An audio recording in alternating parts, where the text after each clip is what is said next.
ونصلي على رسوله الكريم أما بعد فأعوذ بالله من الشيطان الرجيم بسم الله الرحمن الرحيم لقد من الله على المؤمنين إذ بعث فيهم رسولا من أنفسهم يتلو عليهم آياته ويزكيهم ويعلمهم الكتاب والحكمة وإن كانوا من قبل لفي ضلال مبين. صدق اللہ. حضرات کرام، اللہ جل شانہ وعم نوالہ کا ہمارے اور آپ کے اوپر یہ بہت بڑا فضل و کرم اور احسان عظیم ہے کہ اس وقت ہم اور آپ یہاں پر بیٹھ کر ذکر کر رہے ہیں اس ہستی گرامی کا کہ جن کے صدقے اور وسیلے اس کائنات کو بنایا گیا،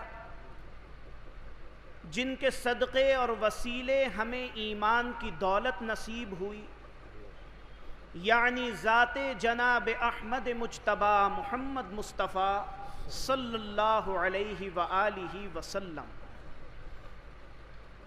اللہ تبارک و تعالی ہم سب کے یہاں جمع ہونے کو بھی اپنے دربار میں قبول فرمائے، اور جو کچھ بیان کیا جائے اس پر ہم سب کو عمل کرنے کی بھی توفیق عطا فرمائے. آپ حضرات جانتے ہیں کہ دنیا کے اندر جب کسی کو کسی سے محبت ہو جاتی ہے، کسی سے عشق ہو جاتا ہے، تو عاشق اپنے معشوق کی بے انتہا تعریفات بیان کرتا ہے. کبھی تو اس کی زلفوں کا ذکر کرتا ہے، کبھی اس کے لبوں اور ہونٹوں کا ذکر کرتا ہے، کبھی اس کے چلنے کے طریقے کا ذکر کرتا ہے، کبھی اس کے اخلاق اور کردار کا ذکر کرتا ہے. معشوق کے اندر کوئی بھی خوبی ہو، کوئی بھی صفت ہو، عاشق اس کو اپنے طریقے سے بہت خوب انداز میں بیان کرتا ہے. لیکن دنیا کی محبت، دنیا کا عشق تو ایک طرف ہے. جب ہم قرآن کریم پر نظر ڈالتے ہیں اور اس قرآن کریم کے اندر حضور احمد مجتبی محمد مصطفیٰ صلی اللہ علیہ وآلہ وسلم کی سیرت کو دیکھتے ہیں تو کس پیارے انداز میں اللہ جل شانہ وعم نوالہ نے اپنے حبیب مکرم کا ذکر فرمایا ہے. جب حضور سے کسی نے اونچی آواز میں بات کری تو اللہ تبارک و تعالی نے فرمایا کہ لا ترفعوا اصواتکم فوق صوت النبی، اے لوگو اپنی آوازوں کو ہمارے نبی کی آواز پر بلند مت کرنا. حضور نبی کریم صلی اللہ علیہ وسلم جس شہر میں رہ رہے ہیں اس شہر کی قسمیں اللہ تبارک و تعالی کھا رہا ہے، اور آگے یہ فرما بھی رہا ہے کہ میں اس شہر کی قسم اس لیے کھا رہا ہوں کہ اے نبی آپ جو اس شہر میں رہتے ہیں اور اس شہر میں مقیم ہیں، لا اقسم بہذا البلد وانت حل بہذا البلد، قسم ہے مجھے اس شہر کی اس لیے کہ اے نبی آپ اس شہر میں رہتے ہیں. کبھی اللہ تبارک و تعالی اپنے حبیب کو وما ارسلناک الا رحمتا للعالمین کے لقب دیتا ہے، رحمت للعالمین کے لقب سے نوازتا ہے.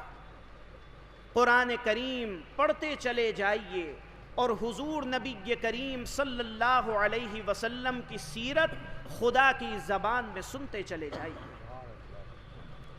جب قرآن کریم کے اندر اللہ جل شانہ وعم نوالہ نے رسول کریم صلی اللہ علیہ وسلم کی صفات کا ذکر فرمایا اور آپ سے اپنی محبت کا ذکر فرمایا، تو صحابہ کرام رضوان اللہ تعالی علیہم اجمعین نے جب قرآن کریم پڑھا تو آپ کی محبت کا بھی یہ حال ہو گیا کہ حدیث مبارک میں آتا ہے کہ رسول اللہ صلی اللہ علیہ وسلم جب وضو فرماتے تھے تو صحابہ کرام اس وضو کے پانی کو زمین پر بھی گرنے نہیں دیتے تھے اور اپنے ہاتھوں میں لے لیا کرتے تھے۔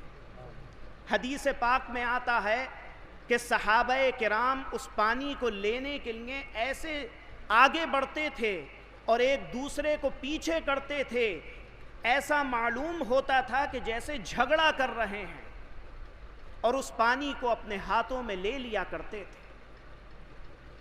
ایک بہت پیارا واقعہ حضرت عبداللہ ابن عمر رضی اللہ تعالی عنہ کا مجھے یاد آ گیا۔ حضرت عبداللہ ابن عمر رضی اللہ تعالی عنہ حضرت عمر رضی اللہ تعالی عنہ کے صاحبزادے ہیں۔ رسول اللہ صلی اللہ علیہ وسلم کے وصال کے بعد کسی جنگ پر حضرت عبداللہ ابن عمر کا جانا ہوا، آپ کے ساتھ مسلمانوں کا لشکر بھی تھا۔ ایک مقام پر حضرت عبداللہ ابن عمر پہنچے اور اپنے گھوڑے سے اتر کر اس مقام کے چکر لگانے لگے۔ پھر کچھ دیر کے بعد ایک کوہنے میں بیٹھ گئے۔ لوگوں کو لگا کہ شاید حضرت عبداللہ ابن عمر پیشاب کر رہے ہیں۔ تھوڑی دیر کے بعد آپ وہاں سے اٹھ کر آئے اور فرمایا کہ اب نماز کا وقت ہو رہا ہے، نماز پڑھ لی جائے۔ چنانچہ صحابہ کرام نے وضو کیا، حضرت عبداللہ ابن عمر نے ان کو نماز پڑھائی۔ لیکن جو پیچھے صحابہ تھے ان کو یہ حیرت ہوئی کہ ہم نے ابھی دیکھا کہ حضرت عبداللہ ابن عمر ایک کونے میں بیٹھے ہوئے پیشاب کر رہے تھے اور آپ نے وضو بھی نہیں کیا اور نماز پڑھانا شروع کر دی۔ بہرحال اس وقت تو نہیں بولے۔